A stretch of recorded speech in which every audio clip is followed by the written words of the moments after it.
दरम्यान राज ठाकरे यांनी मतदानावरती संशय व्यक्त केल्यानंतर महायुतीमधल्या नेत्यांनीही त्यांचा समाचार घेतलाय. पाहूयात. उशिरा का होईना सत्य तर बोलले. आम्ही म्हणतो तेव्हा तुम्ही आम्हाला सारखे राजकीय करत राहता.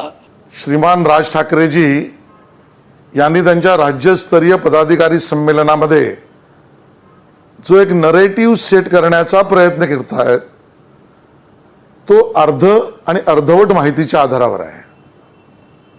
तडजोड आणि तडजोडीचं राजकारण, बदल आणि राजकीय बदलाच्या भूमिका याबद्दलचं नरेटिव्ह सेट करताना राज ठाकरेजी आपण जे सांगू पाहताय त्याचं उत्तर सरळ एकच आहे.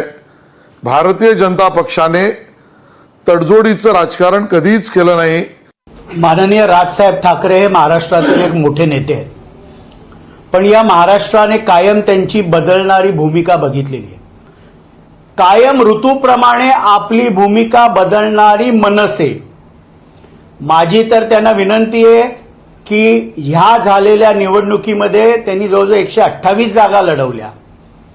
1.55% मतं फक्त मनसेला भेटली.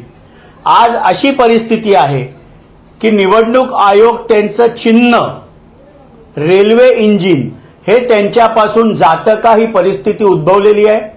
त्यामुळे महायुतीमध्ये राष्ट्रवादी काँग्रेस पक्षला 42 जागा कशा मिळाल्या याच्यावर चिंतन करण्यापेक्षा आपला पक्ष कसा वाचेल, आपल्या पक्षामध्ये लोक, कार्यकर्ते, पदाधिकारी कसे टिकतील आणि महाराष्ट्रातील जनता आपली भूमिका स्वीकारेल का याच्यावर त्यांनी आत्मचिंतन केलं तर ते त्यांच्या पक्षासाठी अधिक संयुक्तिक आणि योग्य राहील. त्यांना नेहमीच उशिरा उठून चिंतन करण्याची सवय असल्यामुळे विधानसभेच्या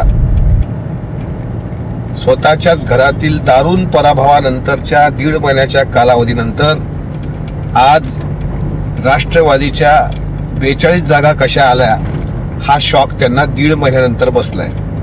मात्र आपल्या सुपुत्रांचा दारुण पराभव का झाला आणि आपल्या जागा का निवडून आल्या नाहीत यावर त्यांनी भाष्य करावं आणि त्याकरता अजितदादांसारखं पहाटे 5 वाजतापासून मला असं वाटतं त्यांनी कामाला लागलं पाहिजे.